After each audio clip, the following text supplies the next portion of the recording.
LTN. Luo Trending Nation.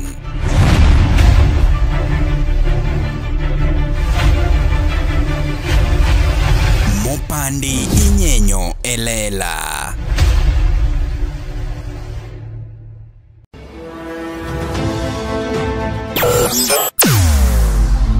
Weche mopondo, weche mopandi inyenyo elela. Kineno ko mi matiende ni onge. Isebe. Ne sigana mamulongi mani, sigandi joluo, joajawa. Jothum mokwongo kapok waduogo kuom joangla. Ong'ane life mar jothum gi familia margi. Ineno. Luo Trending Nation ni ong'ala manyime mar gundo ni wechegi kaka gitimore kod ng'ama otimogi maonge deo wang'. Ochiem to chiem mariek nikech be samoro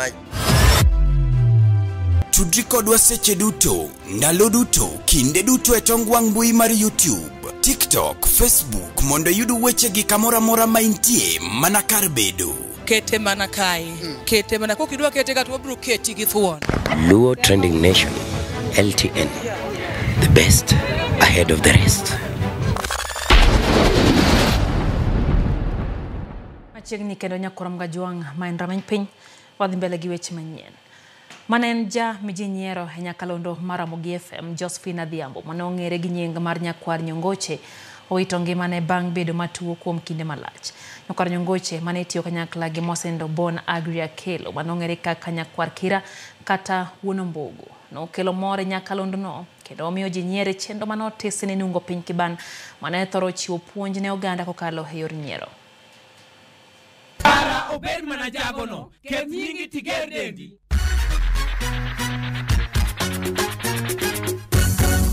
En kuyo ne oganda luo kachiel gi Nyakalondo mar Ramogi FM kaluwore gi tho mar Josephine Adhiambo mane ong'ere kaka Nyakwar Nyongoche kata Min Ombogo mane miyo oganda nyiero kokalo kuom chenro mar nungo piny Kiban.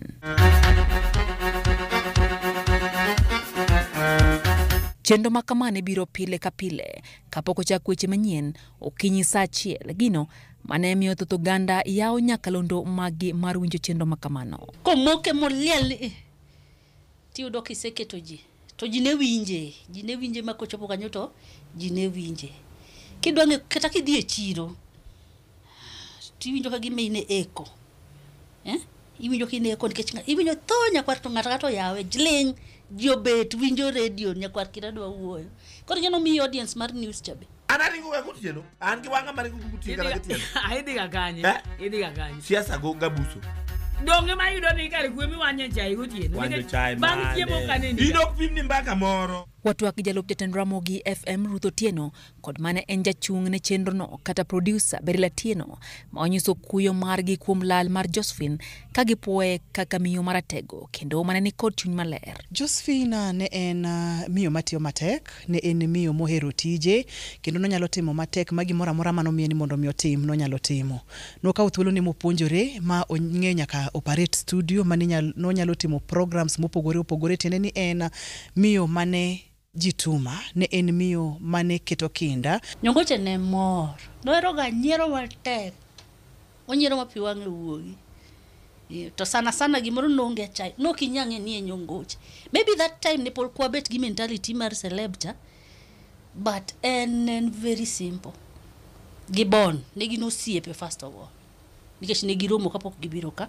Gilero ni winjruok e yor tich mane ni e kind Nyakwar Kira gi Nyakwar Nyongoche no keto Nyakalondo mar Ramogi e ong'ala mamalo ma kata mana yudo jogo mane nyalo kawo kare kane gisewuok ne obedo matek. They cannot be replaced. Kata wabed gi maber manade. Comedy gi was just comedy. The style of delivery and mana style of delivery. And unfortunately mache comedy maniju embrace te. Ne watemo mokalo mane wariwe Nyongoche gi joma moko bende. Ting'eyo nitie gimoro maluongo ni originality ma ng'ate mantiere kod blueprint mar gimodwa ni mondo mi otim. Ka ponono ni jogo opogore matin to nitie kaka gino ok dhi maber. Kata kamano ne watemo bedo kod chenro mamoko to nokodhi ahinya kaka ne waparo ni nyalo dhi kotendre kod pogruok mane koro nobede kinde gi Wuon Ombogo. Jopiny bende onyiso kuyo mari kuom lal mar Nyakwar Nyongoche ka gipare kuom kelo chuny oganda machiegni e yor nyiero. Wawito ng'ama lich ahinya nikech wang'eyo ni program mar keth nyingi tiger dendi mano kel gi Josephine Adhiambo Nyongoche kod bende mano sanindo nyakwar Kiranyo Kun mane luong ni Wuon Ombugu. Ne achiel kuom program mana joluo ero kabisa nikech kanichiew gokinyi to kapok idhi tich tiwinjo keth nyingi tiger dendi manikelo gi Nyongoche. Adier en program mana miyo kichako odiochieng' maber. Ne jowetena ma ok ong'eyo Ruth ne miyo wanyiero kabisa. Lak chogo nungo piny Kirom en chenro mana ahero kabisa kendo ne ok anyal wuok madhi ka ok achiko ita ne chenro no. Omiyago mos ne wede godo siepe. Josephine nyowito ngimane ngeso mokalo bang' bedo gi del malit kuom kinde malach. Kaka Radio Ramogi watimo mos makende. Jehova Nyasaye mondo miyo hocho wang'eyo ni sani kata wawachango to onge gima nyalo hoyo gi to wakwayo ne gima na Nyasaye mondo miyo hogi. Nyasaye mondo miyo ket chunye kama kwe. Nyaka Nyongoche ide kwa yeni kara nungo piny Kirom okro.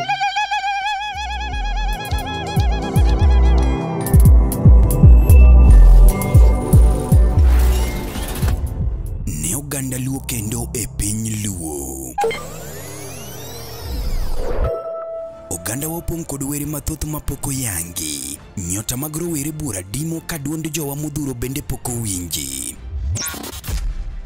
Wakelo ni Luo Talent Search mabiro kod tekre makende. Ma en chenro mowuok oko mar yango kendo konyo jogo man kod were mar miyo ji nyiero, wer, miel, lendo kod mamoko mathoth. Luo Talent Search biro mar neno ni lek magi ochopo kare. Be in kod oteku mar bedo duond Luo, bedo sulwe mar oganda Luo. Riwri kodwa mondo piny ngima one mich mani ogwedhigo. Ma kik bai. Your talent, our stage. Let the search begin. You know, this Friday, dancehall artist. I'll be performing at Luo Talent Search, 15th April 2025.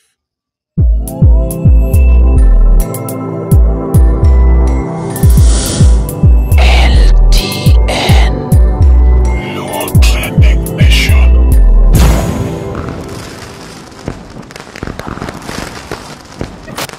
Luo Trending Nation, LTN, the best ahead of the rest. LTN Luo Trending Nation.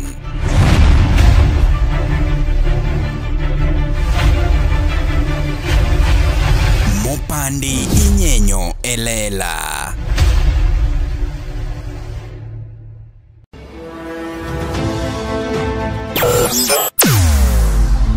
Weche mopondo, weche mopandi inyenyo elela. Kineno kokuo kuomi matiende ni onge. Isebe. Ne sigana mamulo ngimani, sigandi joluo, joajawa. Jothum mokwongo kapok waduogo kuom joangla. Ong'eane life mar jothum gi familia margi. Ineno. Luo Trending Nation ni ong'ala manyime mar gundho ni wechegi kaka gitimore kod ng'ama otimogi maonge deo wang'. Ochiem to chiem mariek nikech be samoro. Tudri kodwa seche duto, ndalo duto, kinde duto e tong wang' mbui mar YouTube, TikTok, Facebook mondo yud wechegi kamora mora maintie mana kar bedo. Kete mana kai. Kete mana kokidwa kete ka to bro keti gi thuon.